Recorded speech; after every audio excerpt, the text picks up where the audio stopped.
Eh,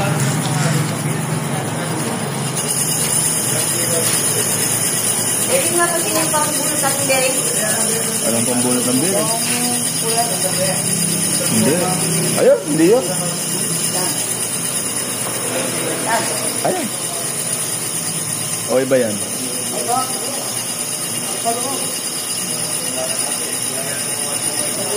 Hindi ko ba lugo?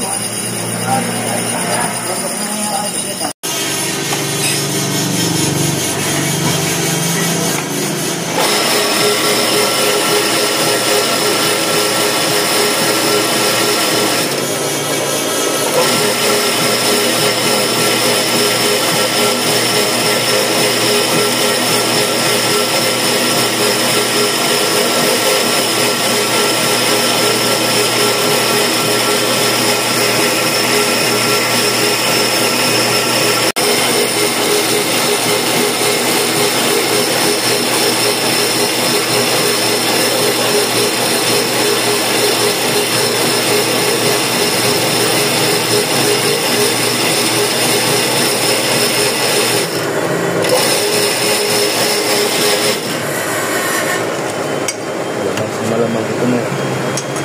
Uy, umulusok.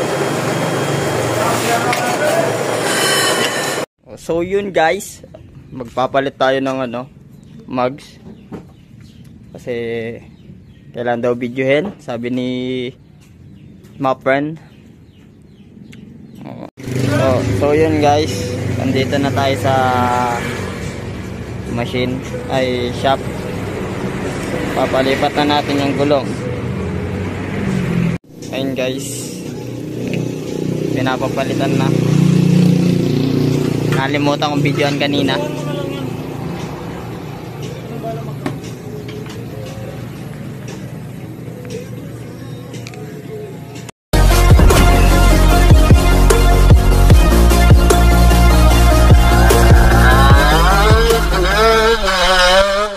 So ito yung update dun sa motor ng tropa.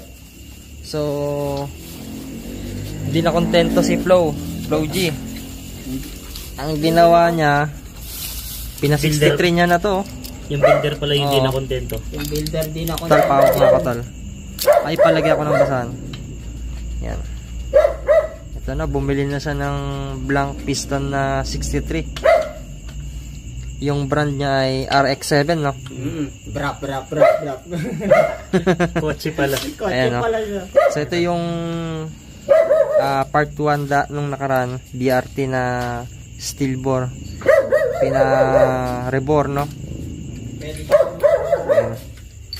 Ngayon magsusukat lang tayo ng valve packet. Natol?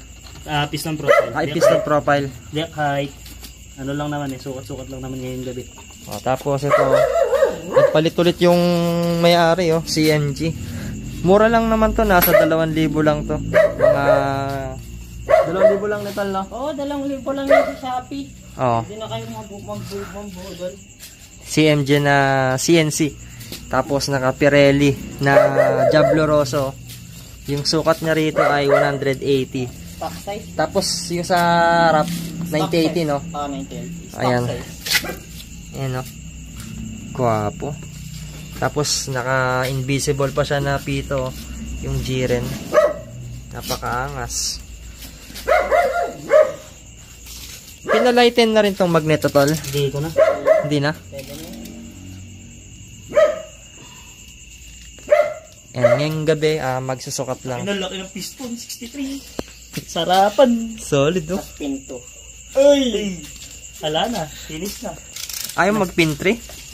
Bali lang si Sina yan, tol? 180. 180 na to? 180. 180cc. Go surf 180. Diba nung una, pag 62, 175. 175. Go surf 175 naman yun. Yun lang gagawin natin ngayon. Bali, pin 13 din yung gamit mo, no? Pin 13 pa rin yan. Kasi ang digma yung sigunyal namin, na. Ang sigunyal nito, stock pa din. Hindi pa rin siya nag-iiba. So, ganyan kaganda ang stock ng click. Oo. Hanggat maganda, hindi nyo pinapabayaan sa oil. oil. Do panungkit nga, butang na, di kaya ng kuko. Ulitin mo. Lagi kayo mag-change oil, mga vegetable oil, mga coconut oil para hindi mag-stock up yung ano. Nasa kukupit ako. Yan si ganyan na. So, bali, ulitin ko, yung head na gamit dito, Ataka, 2631. Na, tol? Light and dark. Bali lang sisi siya, tol? 180. 180, ano? Ay, swati pa! So, ito, gagamit tayo ng RX-7 din na copper gasket para sa head. Sakto lang siya dito, gabi. Di ko na talaga yung set to kasi. Saktong-sakto lang siya. Pang 63 talaga siya. Mm. Ayan, minimum bore niya 63. Oo, 62. Ay, Pero nakalagay dito, pang 62, 63 siya, no? 62, 63. Oo, 62. Magkano yung ganito, tol? 400 pesos. 400 to? Ano yung nabili ko last ganyan na scam ako sa Thailand, 900. Tapos pagdating sa akin, 1 mm yung thickness. Ito, ilang thickness yan? Sa 0.5. 0.5. Same ng stock. Di pwedeng 1 mm. Hindi ako makapal. Sisingaw na, hindi niya na maipit. Oo. 0.5 lang. Parang sa steel lang yan. Steel gasket. Kaya mas maganda kasi ito, malleable. Tsaka heat resistant itong sa auto. Kaya nagpalit niya kasi ito 62 itong 62. one eh. Wala akong gasket. Yung black eh. Hindi na tayo maglalaki. Wala nang gasket kasi kailangan magpalit dahil nagpa-rebore siya ng Malaki na niya, 63. sagad sa labas. Ay, not. Hindi siya umano yung Kaya nabuhay ulit yung diwa ni Flo G.